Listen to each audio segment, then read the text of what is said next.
Welcome to Friday with Fustinis. It's July 24th, and today we are celebrating tomatoes, and we're going to show you three very cool tomato applications, tomato recipes. I've got Denise in Holland. She's got two recipes she's going to show you. I've seen one of them. It's awesome. And then I'm going to do a frittata. It's going to be an heirloom tomato and zucchini frittata. I love heirloom tomatoes. I love how beefy they are, the color, and the distinct flavor. I got turned on to heirloom tomatoes by Andy, who cuts my hair. Hello, Andy. I miss you. Who got onto a whole batch of seeds a couple years back and started growing these.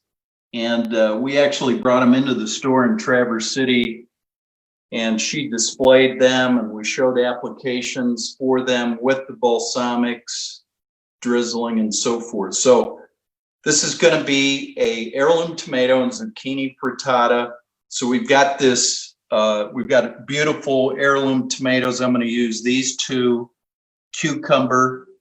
zucchini. So these two and the goat cheese are going to be sprinkled on top before we put them in to get broiled. We've got basil, spinach, thank you, garlic, and shallots. Thanks, Katie. Kathy. Sharp cheddar cheese, 8 eggs, and half a cup of milk. This is going to serve about, I'd say about 4 people. So, Katie, we need to go out and safely find 2 more people to join us. Yeah, some friends. So let's take a look at these. These will go on top. Look at how beefy, colorful, but also beefy these beautiful heirloom tomatoes are. And it's such a great time to start to look for these tomato recipes with the season. One of the heirlooms that Andy taught me about, I'm not sure this is it. It's called a tie-dye heirloom because it's got the visual inside, of different colors. Doesn't that kind of give you a tie-dye type of look? So we're gonna slice enough of these 2 heirloom tomatoes to cover the top of the frittata along with the zucchini. And then we'll put some of this goat cheese on when it goes into the broiler. And then, of course, we'll finish it off with Mr. 18, the 18-year traditional balsamic. So we'll get that. We're going to saute the frittata contents in the basil infused olive oil while Denise is showing you her recipe. We'll come back here. We'll have everything prepared to put in the broiler, and then you'll see this when it comes out of the broiler at the end of the show. So that's the start of my tomatoes. Denise, what do you got? Thanks, Jim. So I've got my olive oil in the pan that's getting quite warm. I sliced up my heirloom tomatoes, and I'm dredging them in flour, and then in some egg. And then this is just some breadcrumbs, some Parmesan, some Italian seasoning. And we're just going to coat them. And I'm going to put them in my pan. And I had some I just did right before I came on. We'll get those in there. And saute them. So when you cook with or saute with anything, actually something Chef Andy taught me is that the food will tell you when it's ready to flip, excuse me while I wash my hands here.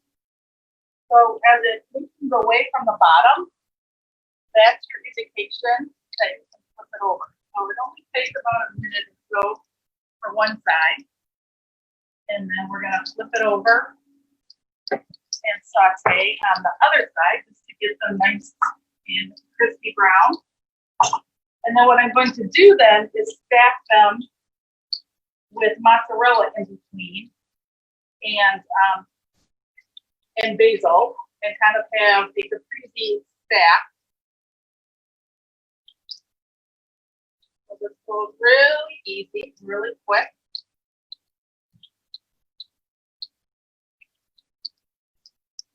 And the trick is to use a pan that's big enough to hold them all, but you don't want to have a ton of oil in there.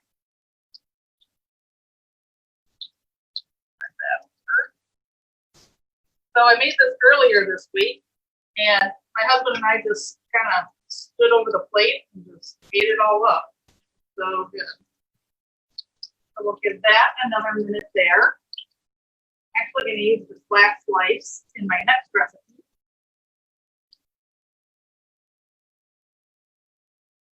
So what else?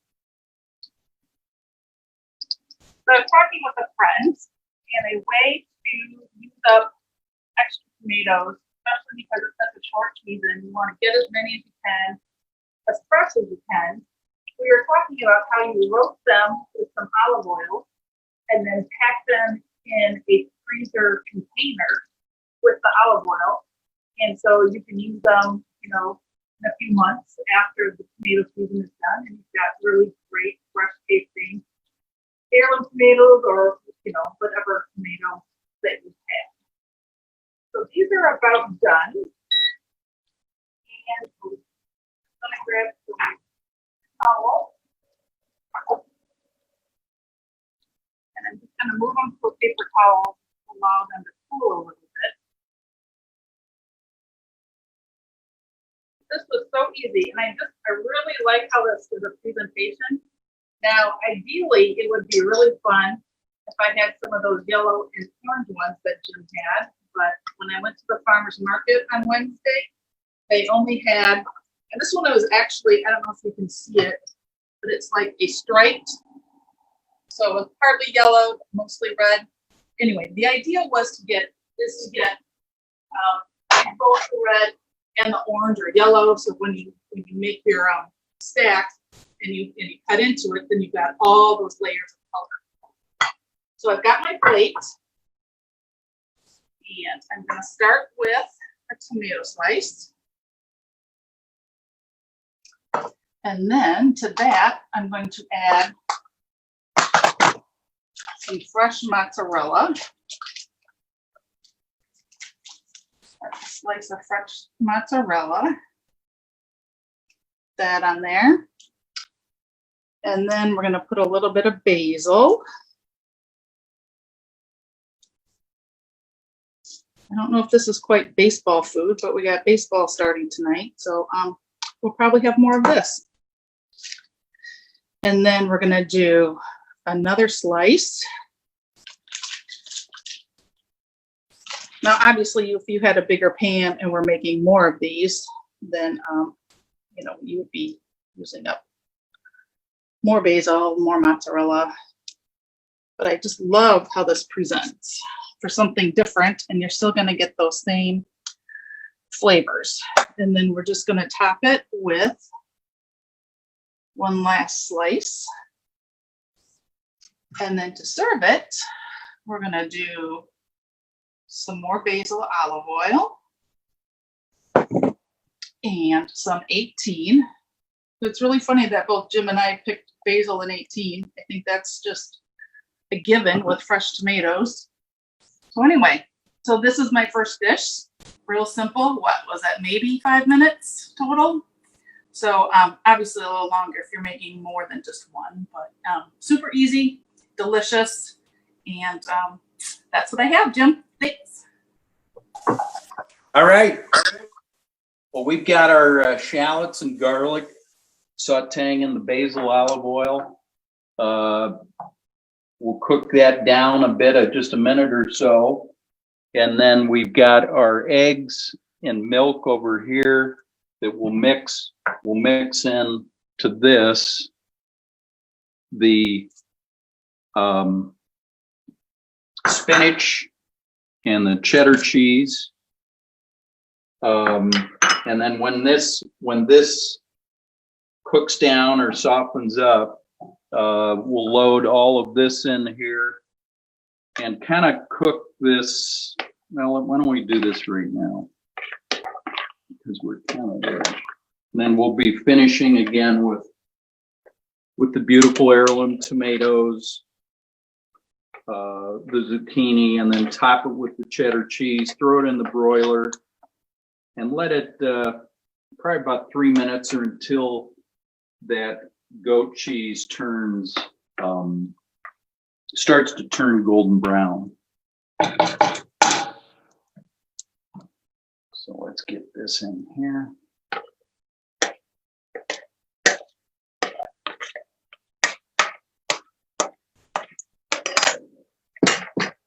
There we go.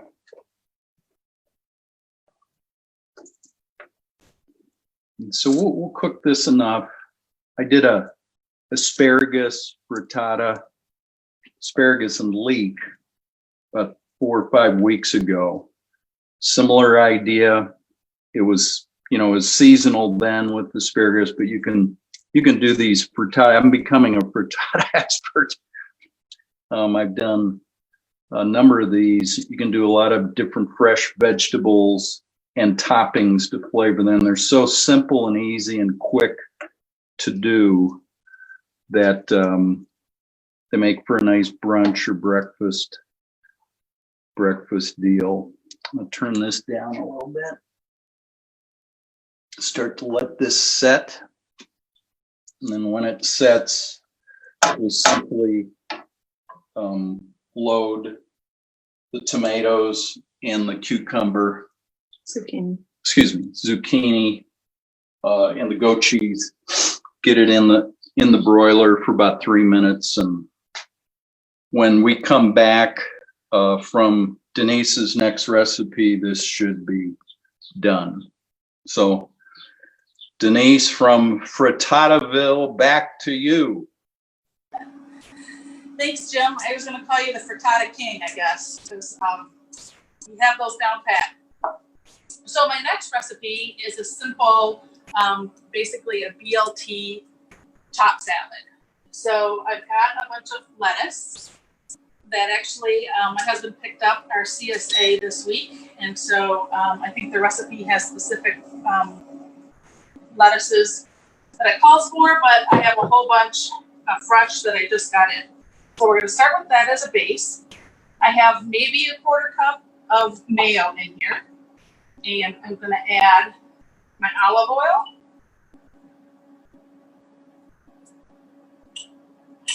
And which was the basil. And I'm going to add some 18 year.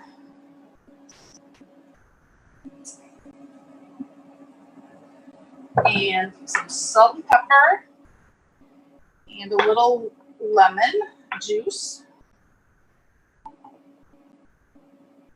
And put that all right in there. And my lid. And we're just going to shake it up real good. And I like to do this before putting all the other ingredients in it, because this way it just really coats the greens really well. So I have that in there, and I'm just going to toss it so my greens are really coated. Now, even though this is a BLT salad, if you're doing like a BLT sandwich, a really fun thing is to add the 18 year just to your mayo when you spread it on your bread. It just gives it such a zippy flavor. Really nice. So, to my salad, I am going to add some corn, fresh corn. Just cut it right off the cob. And I think because instead of having bread in your salad, this is going to give you the crunch that you need.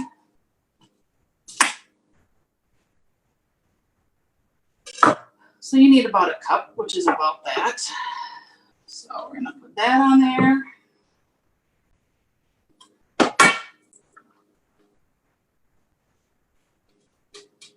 And then you also need some avocado. And I've cut my avocado with my chef's knife. I don't know if you know this trick, to use a butter knife when you want to slice it and chop it, because a butter knife is not as sharp. So if you poke through the skin, you're not going to hurt yourself nearly as much. Which someone who is prone to that, yes. All right, so I got my avocado in there.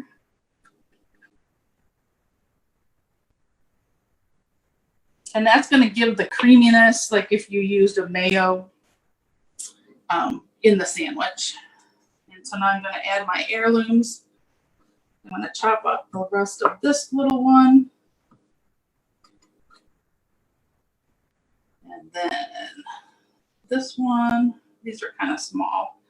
But if you found heirloom cherry and grape tomatoes, those are going to work really well. Also, just cut them down into bite-sized slices or pieces. So, chop these up. So growing up, my mom would just roast tomatoes with some olive oil and some Parmesan cheese on it. That always was fabulous. Up there in Minnesota, don't you know? Oh, cut this one up. So it's just a really, really easy salad to throw together. But what else do I need? My feta cheese. And then the last thing is the bacon, which my daughter said she thought the B stood for broccoli. Not being a big meat lover. Anyway, so it's super easy, super simple. It's already got the dressing on it. You can toss it, and everything will be coated. I think that's all I have. Thanks. All right. That looks awesome, Denise. Really good. Not bad for a Minnesota girl. So we have had our frittata in the oven broiling for only about a minute.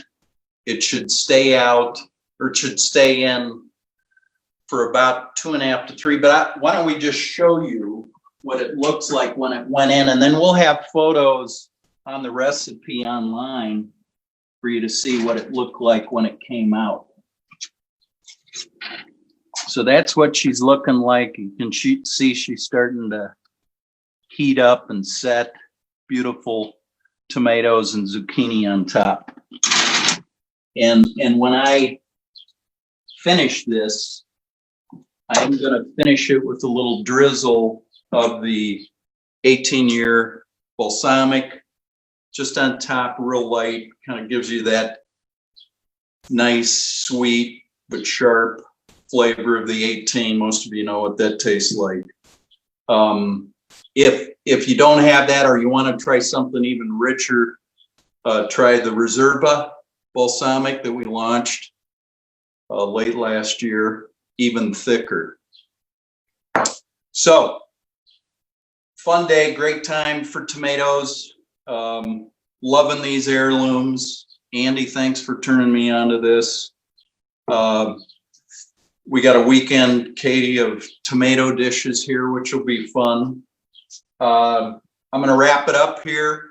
You can go online and order the specials from today, the 18 and the basil, at a 15% discount. So go into shop, new items, and you'll see this set up right when you go in. That'll be good until next week's Friday with Fustini's. Another shout out and request for support for Food Gatherers in Ann Arbor. Our fundraising program with them is coming to a conclusion here.